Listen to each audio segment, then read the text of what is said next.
حضور میری تو ساری بہار آپ سے ہے۔ جب میرے آقا صلی اللہ علیہ وآلہ وسلم کا وصال ہو گیا، جب آقا پردہ فرما چکے، تو بلال حبشی رضی اللہ تعالی عنہ کی کیفیات کیا تھی؟ آپ جانتے ہیں ان کی کیفیات، انگلش میں سنا ہے، آج اردو میں بھی اسی واقعے پر اپنی گفتگو کو ختم کرتا ہوں۔ سیدنا بلال حبشی رضی اللہ تعالی عنہ کو جب میرے آقا صلی اللہ علیہ وآلہ وسلم کی جدائی کا درد اس قدر ہوا کہ جب مدینہ المنورہ کی گلیوں میں چلتے، ہر طرف میرے آقا صلی اللہ علیہ وآلہ وسلم کے چہرہ بددہا کو تلاش کرتے تھے، آقا کے حسن کے متلاشی تھے کہ کسی طرح آقا صلی اللہ علیہ وسلم کا حسین چہرہ میری نگاہوں کے سامنے آ جائے۔ اس حضرت آپ صلی اللہ علیہ وآلہ وسلم کے بارے میں دیگر صحابہ کرام علیہ رضوان سے بلال حبشی رضی اللہ تعالیٰ عنہ یہ سوال کیا کرتے تھے کہ کیا تم نے میرے محبوب کو کہیں دیکھا ہے؟ کیا تم نے میرے آقا کو کہیں دیکھا ہے؟ آقا صلی اللہ علیہ وسلم پردہ فرما چکے ہیں، میرے آقا صلی اللہ علیہ وسلم اس دنیا سے جا چکے ہیں، اور سیدنا بلال رضی اللہ تعالیٰ عنہ آقا صلی اللہ علیہ وسلم کے بارے میں صحابہ سے پوچھ رہے ہیں، طیبہ کی گلیوں میں سوال کر رہے ہیں، بتاؤ میرا محبوب کہیں دیکھا ہے؟ اور پھر وہ وقت بھی آتا ہے جب بلال حبشی رضی اللہ تعالیٰ عنہ مدینہ المنورہ کو چھوڑ کر ملک شام کے شہر حلب میں تشریف لے جاتے ہیں، کیونکہ طیبہ میں آقا کی یاد آتی ہے، طیبہ کی گلیاں آقا کی یاد دلاتی ہیں بلال حبشی رضی اللہ تعالیٰ عنہ کو۔ بلال حبشی ملک شام کے شہر حلب میں چلے جاتے ہیں، 1 سال حلب میں گزارتے ہیں، اور پھر ایک وقت ایسا آتا ہے قسمت انگڑائی لیتی ہے، مدینے والے کا دیدار کرتے ہیں، آقا خواب میں تشریف لاتے ہیں، خواب میں آ کے آقا بلال حبشی سے فرماتے ہیں، ہے میرے بلال میرے شہر کو کیوں چھوڑ دیا؟ ہے میرے بلال میری یاد نہیں آتی؟ مجھ سے ملنے کا جی نہیں کرتا؟ کیا تم مجھ سے ملنا نہیں چاہتا؟ بلال حبشی رضی اللہ تعالیٰ عنہ رات کے وقت آنکھ کھلتی ہے، بے چین ہو جاتے ہیں، فوراً بلال حبشی اٹھتے ہیں، اونٹی پر سوار ہو کے مدینہ المنورہ پہنچ جاتے ہیں، مدینہ المنورہ کے در و دیوار کو دیکھتے ہیں، آقا کو تلاش کر رہی ہیں بلال حبشی کی آنکھیں کہ آقا کہاں ہیں؟ خواب میں آ کے آقا نے بلایا تھا، پھر حجروں میں چلے جاتے ہیں، آقا کو تلاش کرتے ہیں، آقا نظر نہیں آ رہے، پھر بلال حبشی فوراً آقا کے قبر انور پر چلے جاتے ہیں، قبر انور پر رو رو کے کہتے ہیں، آقا غلام حاضر ہے، لبیک یا سیدی لبیک یا رسول اللہ۔ آقا دیکھیے آپ کا غلام آ گیا، آپ کا عاشق آ گیا، آپ نے خواب میں آ کے حکم ارشاد فرمایا بلال آ جا۔ بلال ملک شام کو چھوڑ کے حلب کو چھوڑ کے آقا آپ کی بارگاہ میں حاضر ہو گیا ہے، آقا میں آپ کی بارگاہ میں آیا ہوں اور آپ پردے میں چھپ گئے ہیں، یا رسول اللہ صلی اللہ علیہ وسلم جلوہ دکھا دیجئے۔ اس کے فوراً بعد ایک کیفیت طاری ہوتی ہے، ایسی وجدانی کیفیت طاری ہوتی ہے کہ بلال حبشی بے ہوش ہو کر گر پڑتے ہیں۔ بہت دیر کے بعد صحابہ کرام علیہم رضوان بلال حبشی کو اٹھا کر باہر لے جاتے ہیں، جب باہر لے جاتے ہیں بلال حبشی آنکھ کھولتے ہیں، اس وقت مدینہ المنورہ کی گلیوں میں ہر طرف شورا ہے، ہر طرف ایک ہی شور ہے، سنا ہے بلال حبشی لوٹ کے آ گئے ہیں، سنا ہے آقا کا غلام لوٹ کے آ گیا ہے۔ چشمے تصور سے تخیل باندھیے ان گھڑیوں کا کہ جب مدینے کے باسیوں نے بلال حبشی کی اذانیں سنی تھی، آقا کی موجودگی میں سنی تھی، ہر طرف ایک ہی چرچا ہے بلال حبشی آ گئے ہیں۔ اب لوگ چاہتے ہیں بلال حبشی کی زیارت کریں کہ آقا کے جانے کے بعد، آقا کے پردہ فرمانے کے بعد، آقا کی جدائی کے بعد بلال حبشی کو کسی نے دیکھا نہیں تھا، 1 سال کے بعد بلال حبشی واپس آئے۔ اب ہر شخص آتا ہے مسجد نبوی شریف میں بلال حبشی کا دیدار کرتا ہے، اور پھر صحابہ عرض کرتے ہیں، ہے بلال ذرا اپنی آواز تو سنا دیں۔ میرے بھائیو، جب انسان کو کسی سے پیار ہوتا ہے، جب انسان کو کسی سے محبت ہوتی ہے، اگر وہ محبوب دنیا سے چلا جائے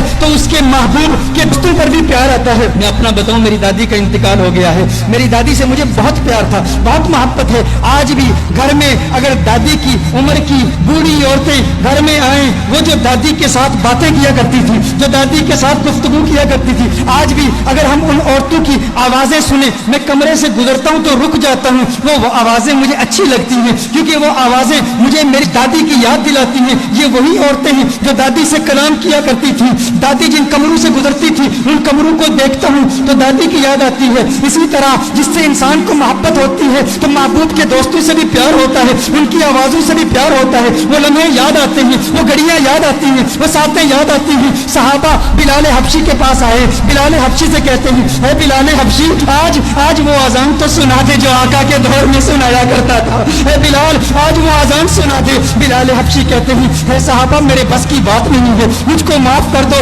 کیونکہ جب وہ اذان سناتا تھا تب اشہد ان محمد رسول اللہ صلی اللہ علیہ وسلم پڑھتا تھا, چہرہ والضحیٰ میری نگاہوں کے سامنے ہوتا تھا. آج اگر اذان پڑھوں گا آقا کا چہرہ کیسے دیکھوں گا, آقا کا چہرہ نظر نہ آیا میرے لیے ناقابل برداشت ہے, میں برداشت نہیں کر پاؤں گا. صحابہ نے کہا ایک ہی ترکیب ہے, ایک ہی طریقہ ہے, آج بلال کسی کی نہیں سنے گا, لیکن دو شہزادے ایسے بھی ہیں جن سے آقا کو پیار ہے. آقا نے فرمایا جس نے ان سے پیار کیا اس نے مجھ سے محبت کی, جو ان کا دشمن وہ میرا دشمن. وہ کون ہے؟ وہ نواسے ہیں محمد عربی کے, وہ آقا کے نواسے ہیں. کہا اے بلال حبشی آج ہماری نہیں سنتے, ان شہزادوں کی تو سن لو. صحابہ حسنین کریمین کے گھر جاتے ہیں, حسنین کریمین کو بلا کے لاتے ہیں. امام حسین ہیں, بلال حبشی ہیں, امام حسین بلال حبشی کا ہاتھ پکڑتے ہیں. اے بلال دیکھ آقا کا نواسا آیا ہے, اے بلال ایک مرتبہ وہ اذان سنا دے, مجھے میرے نانا کی یاد ستا رہی ہے. بلال حبشی امام حسین کو اٹھا کے اپنی گود میں رکھ لیتے ہیں اور کہتے ہیں ہے میرے آقا کے شہزادوں, میں تمہاری بات کیسے ٹال سکتا ہوں, تمہاری بات کیسے رد کر سکتا ہوں, میں سناؤں گا اذان, بتاؤ کہاں سناؤں. امام حسین بلال حبشی کے ہاتھ کو پکڑ کے فوراً مسجد میں لے جاتے ہیں. کہا اس مسجد کی چھت پہ کھڑے ہو کے اذان سناؤ. اب بلال حبشی اذان پڑھتے ہیں. طیبہ کی گلیوں میں بلال حبشی کی وہ آواز گونجتی ہے, اللہ اکبر اللہ اکبر اللہ اکبر اللہ اکبر, اشہد ان لا الہ الا اللہ اشہد ان لا الہ الا اللہ. مدینہ المنورہ کے بازاروں میں بلال حبشی کی آواز جب گونجتی ہے تو طیبہ کے مکین بچے بزرگ نوجوان مرد عورتیں سب کمروں سے باہر نکل آتے ہیں. یہ آواز ہمارے لیے آقا کی یاد تازہ کر رہی ہے. دیکھتے ہیں کہ بلال حبشی آ گئے تو ننھے بچے بھی اپنی ماں سے پوچھتے ہیں آقا کے مؤذن تو آگے, آقا کب آئیں گے. ہماری آنکھیں تڑپ رہی ہیں, کب حسن مصطفیٰ کو دیکھ لیں, کب چہرہ والضحیٰ کو دیکھ لیں, کب آقا کے گنگریالے بالوں کو دیکھ لیں. ارے آقا کی سنگت میں چلنے والا غلام تو آ گیا, آقا کب آئیں گے. ادھر بلال حبشی اذان پڑھ رہے ہیں اشہد ان لا الہ الا اللہ کے بعد جب بلال حبشی اشہد ان محمد رسول اللہ پڑھتے ہیں دیکھتے ہیں چہرہ والضحیٰ نظر نہیں آیا, بلال بے ہوش ہو کے گر پڑتے ہیں. اس کے بعد جب بلال کی آنکھ کھلتی ہے اس کے بعد بلال کے لیے مدینہ المنورہ میں رہنا ناممکن ہو گیا. بلال واپس حلب چلے جاتے ہیں.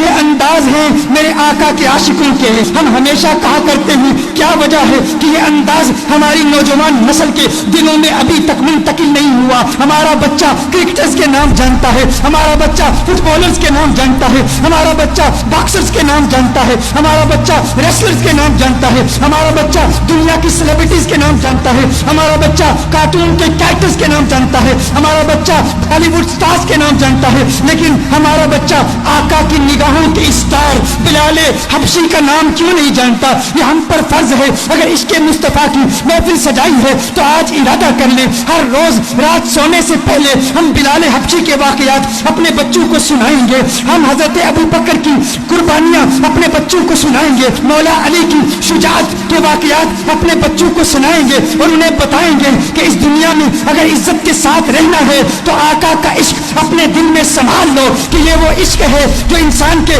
دل میں اگر سما جائے تو انسان اس دنیا میں بھی کامیاب ہے اور اس دنیا میں بھی کامیاب ہے.